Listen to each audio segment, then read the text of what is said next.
Imagina que eres un chaval. Imagina que vas con tu padre en el coche. Imagina que estás pasando por un terreno elevado en la montaña. Entonces tu padre se baja para ayudar a un grupo a sacar la furgoneta de un bache. Tú sales a jugar con tu perro y tu padre, preocupado, te dice esto. No te acerques tanto. Va, vete al coche. Espérate en el coche. Lo que te pide es lógico, es normal, entiendes a tu padre, y por eso te vuelves al coche. Joder. Entonces pasa lo siguiente. ¡Papá! ¡Esteban! ¡Esteban! ¡Esteban, tira el freno! ¡Esteban! ¡Papá! ¡Esteban! Y es que Sirat no es una película, Sirat es una experiencia.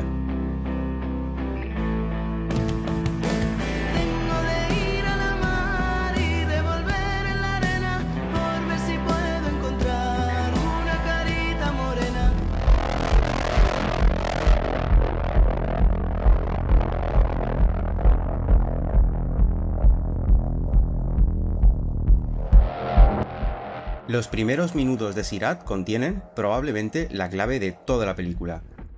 Un castillo de altavoces se levanta en mitad de la nada. Alguien conecta los equipos, y de pronto, una frecuencia grave rompe el silencio. No es música, es una vibración, un pulso que atraviesa el aire y parece propagarse por la arena. Poco a poco, los cuerpos empiezan a moverse. La rave despierta.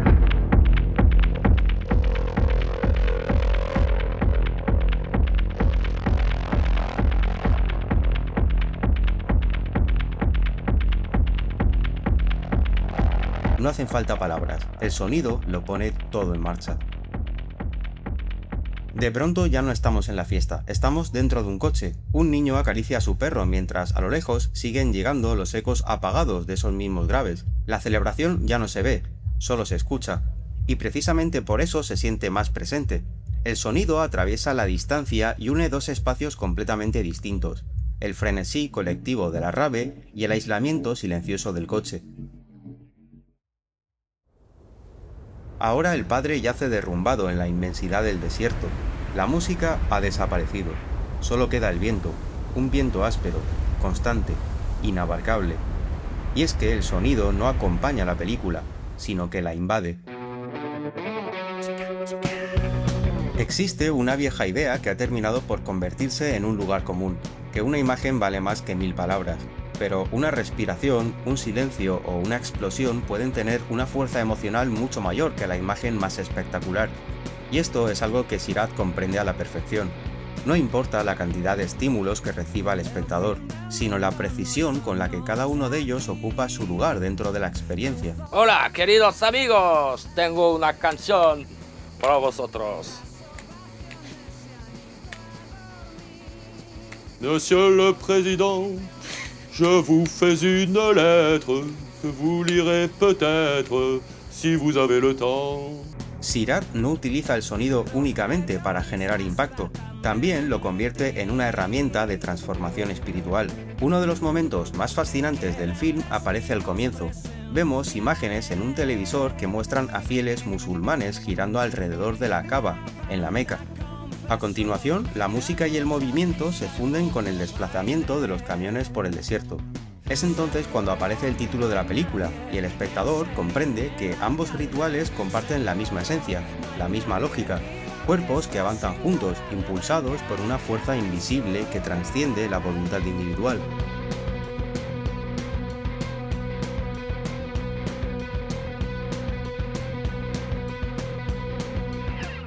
Hola, soy Oliver Laxe, vais a ver todos los seres Capitans, una película que he hecho en Marruecos. Oliver Laxe está construyendo una de las filmografías más coherentes y singulares del cine europeo actual. Desde Todos vosotros sois capitanes, su primera película rodada en Marruecos con 4 duros, su cine ha estado obsesionado en mostrar el viaje como una transformación espiritual. Y es que Oliver ha sabido transformar el género de las road movie y se lo ha llevado a su propio terreno. Su última película es casi como si Andrei Tarkovsky hubiera decidido filmar Mad Max: Fury Road. Otra obsesión de Oliver Laxe es la naturaleza, y es que al director franco-español le gusta mostrar cómo el entorno en el que vivimos actúa como una fuerza moral, como un impulso que nos obliga a tomar decisiones de las que no siempre somos conscientes. Y Sirat lleva todo esto al extremo. Es probablemente su mejor película y también la más accesible. El propio Laxe la definió como su obra más política y radical, concebida como una parábola más que como un relato psicológico. Experimentar la muerte, ¿para qué? Pues para aprender a morir con dignidad, que es lo que tiene que hacer el ser humano, ¿no? Es decir, morir sin engañarse, morir teniendo sus valores por encima de su ego, ¿no? Aunque es difícil.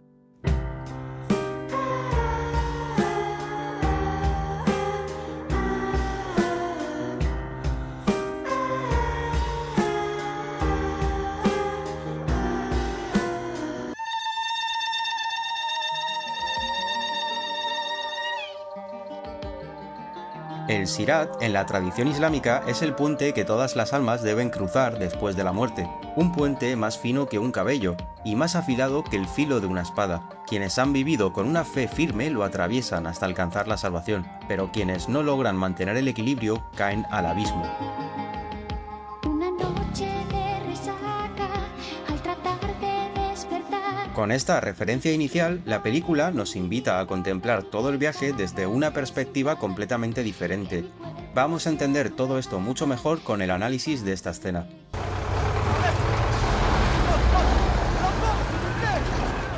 ¡Papá! ¡Papá, tira! ¡Vamos detrás de ellos! ¡Papá! Momento, déjame pensar. ¿Pensar qué? ¡Arranca! ¡Venga, papá, tira!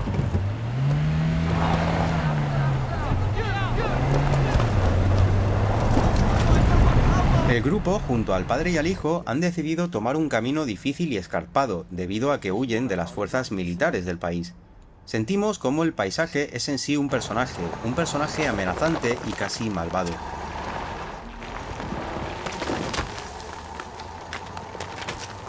Vemos cómo el convoy se detiene debido a que el vehículo principal se ha quedado atascado en un bache. Ahora, el padre, ya integrado en el grupo gracias a su hijo, intenta ayudar a sacar a la furgoneta adelante. Es entonces cuando le pide al niño que se quede en el coche debido al peligro de permanecer frente al precipicio. Esteban. Esteban. No te acerques tanto. Aquí aparece un elemento subconsciente que nos alude profunda y personalmente. Y es que todos hemos estado frente a grandes alturas, hemos sentido miedo y nos han dicho: «Hey, aléjate de ahí, no hagas el tonto, este sitio es peligroso». La decisión de volver al coche, que a priori es la más sensata, la más lógica, revela ahora la tragedia en toda su inmensidad. Además, el golpe es doble. Primero, por lo que vemos. Y después, por lo que oímos. Y es que el cariño, la sensatez y la lógica son elementos humanos que poco o nada importan a la naturaleza. Como dice en Vetusta Morla, no le importa la montaña, otra hazaña del escalador. Poco importa la guadaña, la mirada del enterrador. Si al final te quiebras, si al final te quiebras. Lo más curioso es que en el cine hay una regla no escrita: nunca mates a un niño o a un perro. Algunos analistas han hecho hincapié en esto. La búsqueda de la hija desaparecida apenas importa. Estos analistas explican que en términos narrativos, la búsqueda de la hija funciona como un MacGuffin. Un MacGuffin, tal como lo definió Alfred Hitchcock, es un objeto u objetivo cuya naturaleza acaba siendo irrelevante para el espectador. En Sirat, la hija desaparecida no es un MacGuffin puro, porque su ausencia tiene un enorme peso emocional. Lo que sí ocurre es que la búsqueda deja de ser el verdadero centro de la película. Y esto puede parecer provocador, pero es esencial. Y es que justamente por eso Sirat se acerca más a la estructura de los grandes relatos espirituales que a la de un thriller o una película de misterio. En el relato bíblico de Abraham, la historia no gira realmente en torno a Isaac, sino alrededor de la fe y de la capacidad de entregar aquello que más se ama. Del mismo modo, el libro de Job no trata únicamente de recuperar lo perdido, sino de descubrir quién permanece cuando todo ha sido arrebatado. Es una buena planta. Nos va a ayudar.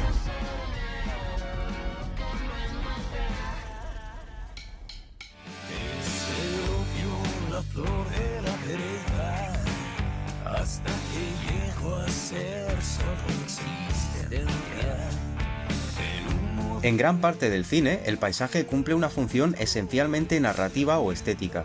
Suele ser el escenario donde transcurre la acción, un decorado que da contexto a la historia o que simplemente embellece la imagen.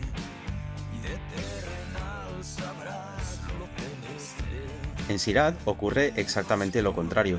El desierto no es el fondo sobre el que se desarrolla el relato, es el centro mismo del relato. Oliver Laxe filma el paisaje como si fuera un personaje vivo. No habla, no actúa, pero condiciona cada decisión, cambia el comportamiento de quienes lo atraviesan y termina imponiendo sus propias reglas. Los personajes no recorren el desierto, es el desierto el que, poco a poco, los recorre a ellos.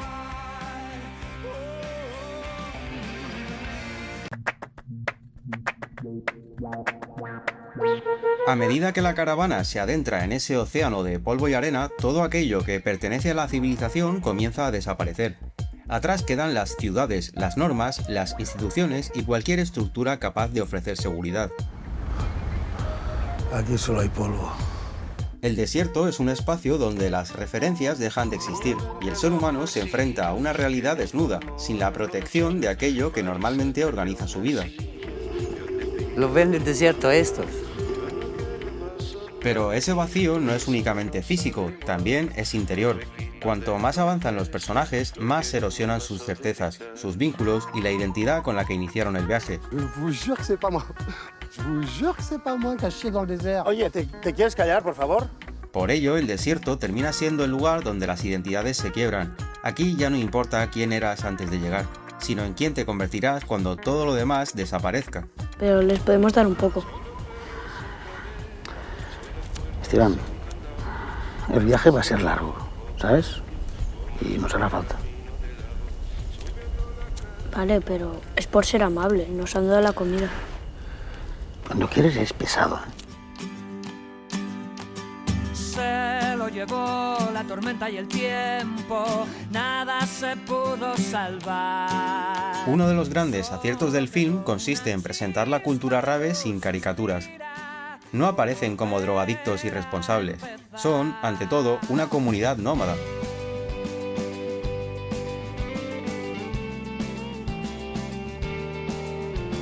Comparten comida, combustible, herramientas, vehículos, canciones y lo más importante de todo, comparten los cuidados.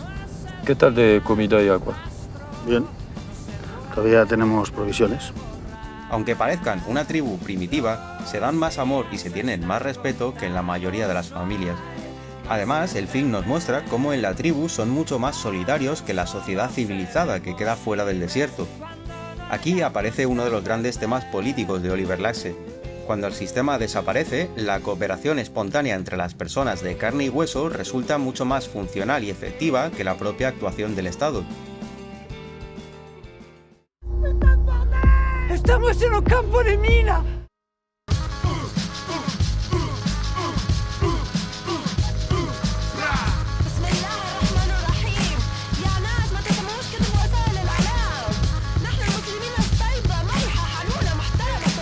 Aunque nunca se muestra de forma explícita, el fondo de la película sugiere que nuestro mundo está al borde del derrumbe.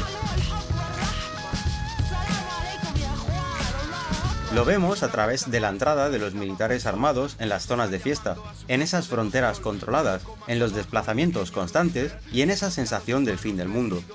Lo más curioso es que el apocalipsis nunca ocupa el centro de la película, siempre está fuera de campo, y eso resulta mucho más inquietante. Además, muchos críticos han querido leer la película como una alegoría sobre la inmigración, pero esto reduce enormemente su alcance. Hay elementos políticos, es cierto, vemos fronteras, somos testigos de la exclusión que padecen los personajes y sentimos ese abandono estatal que deja al ser humano completamente desamparado. Pero Laxe usa estos elementos como síntomas, no como tesis. La película nos pregunta, ¿qué queda del ser humano cuando desaparecen todas las estructuras? ¿Cómo continúa su camino en comunidad? ¿Qué sistema de organización se establece cuando la organización ha dejado de ser un sistema? Presented, s'il vous plaît, s'il vous plaît. Anyone? Is anyone there? We need help. Andrei Tarkovsky es probablemente la referencia más evidente cuando hablamos de Oliver Laxe. Sin embargo, la relación es más tensa de lo que parece. En Tarkovsky, el viaje espiritual suele orientarse hacia una trascendencia clara. Hay una idea de elevación, de sentido oculto del mundo, de misterio ordenado. En Sirat, en cambio, no hay una garantía de sentido, no hay un dios al que rezar. Lo espiritual no es lo celestial. La trascendencia se encuentra dispersa, erosionada, embarrada.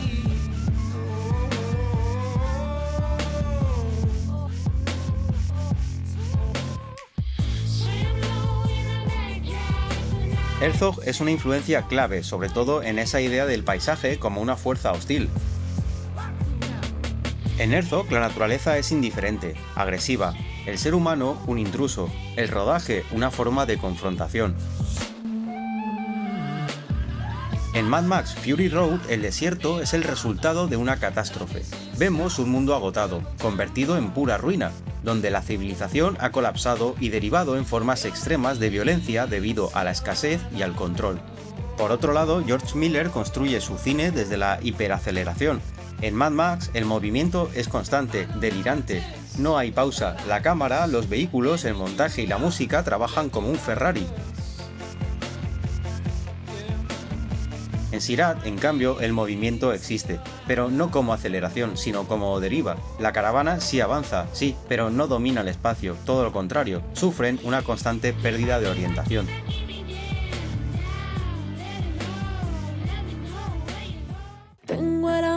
El final no responde a la pregunta inicial, y precisamente por eso la película funciona tan bien, porque comprendemos que la hija nunca fue el destino, el verdadero recorrido era interior. Cuando el protagonista pierde absolutamente todo, desaparece también la identidad que mantenía viva esa búsqueda. El desenlace queda deliberadamente abierto y rehúye ofrecer una explicación cerrada, invitando así al espectador a formar su propio sentido de la película. Y es que, como conclusión, Sirat es un puente que no conduce necesariamente al paraíso, conduce al conocimiento, aunque ese conocimiento sea verdaderamente insoportable. Y ese es el mayor logro de la película. Sirat no ofrece respuestas, sino que nos propone a cada espectador cruzar nuestro propio puente para llegar, quién sabe, si al cielo o al infierno.